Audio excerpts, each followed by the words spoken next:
সুপ্রভাত বন্ধুগণ, আপনাদের সবাইকে জানাই প্রভু যীশু খ্রিস্টের নামে শুভেচ্ছা ও শুভকামনা। আসুন দেখি ঈশ্বর তার পবিত্র শাস্ত্র বাইবেল থেকে আজই প্রাতকাল আমাদের কি বলতে চান। আজকের এই প্রাতকালীন অধ্যয়নের জন্য আমরা বের করব প্রকাশিত বাক্য তার 11 অধ্যায় 17 পদ। লেখা আছে, হে প্রভু ঈশ্বর সর্বশক্তিমান, তুমি আছো ও ছিলে, আমরা তোমার ধন্যবাদ করিতেছি, কেননা তুমি আপন মহাপরাক্রম গ্রহণ করিয়া রাজত্ব করিয়াছ। ঈশ্বর তার সুন্দর বাক্যে আমাদের সকলকে আশীর্বাদ যুক্ত করি।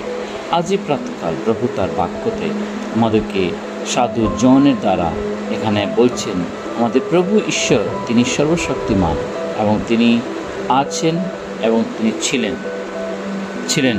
আমরা তোমার ধন্যবাদ করিতেছি, তোমার ধন্যবাদ করিয়াছি। হালেলুয়া।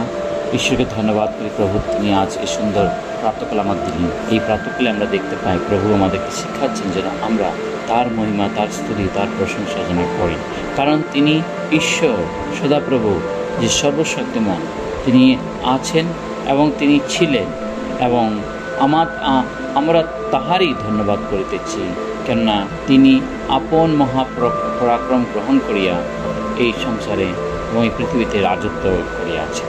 বন্ধুগণ, এ প্রভুর রাজ্যে আমরা যখন প্রভুর সাথে যখন জীবনযাপন করি, তখন প্রভু আমাদের সাথে বাস করেন, তিনি আমাদের পরিবার, আমাদের জীবনে কার্য করেন।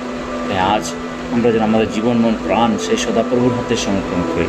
তার সেই মহাপরাক্রম সকল আমরা যেন দেখতে পাই, তার ধন্যবাদ যেন আমাদের জীবন দ্বারা হতে পারে। আমরা অনেক সময় প্রভুকে ধন্যবাদ দিতে ভুলে যাই এবং তার সেই যে মহাপরাক্রম শক্তি আছে, সেই শক্তিটাকেও আমরা ভুলে যাই এবং আমরা খুবই ছোট সাধারণভাবে সেটাকে নিয়ে আমরা জীবনযাপন করছি। আসুন আমরা আমাদের মন, প্রাণ, হৃদয়কে তার কাছে সমর্পণ করি। তার মহিমা, তার স্তুতি, তার প্রশংসা আমাদের জীবনে দেওয়া হয়, কারণ তিনি আছেন এবং তিনি ছিলেন এবং তিনি থাকবে। হালেলুয়া। তাই আমাদের তার উপর নির্ভর করা, তার উপরেই সমস্ত কিছু সমর্পণ করা প্রয়োজন। আসুন প্রার্থনা করে, কারণ তার রাজত্ব আছে, তার রাজত্বের মধ্যেই আনন্দ আছে, তার রাজত্বের মধ্যে শান্তি, তার রাজত্বের মধ্যে জীবন আছে। পবিত্র সর্বশক্তিমানকে আপনাকে ধন্যবাদ করি। আজকে সুন্দর প্রাতকালীন ধন্যবাদ করি, যাতে দিন বেলার সঙ্গে সঙ্গে থাকা সমস্ত পাপ না সক্ষম। এই ক্ষুদ্র প্রার্থনা যে তোমার পবিত্র নামে চায়। আমেন।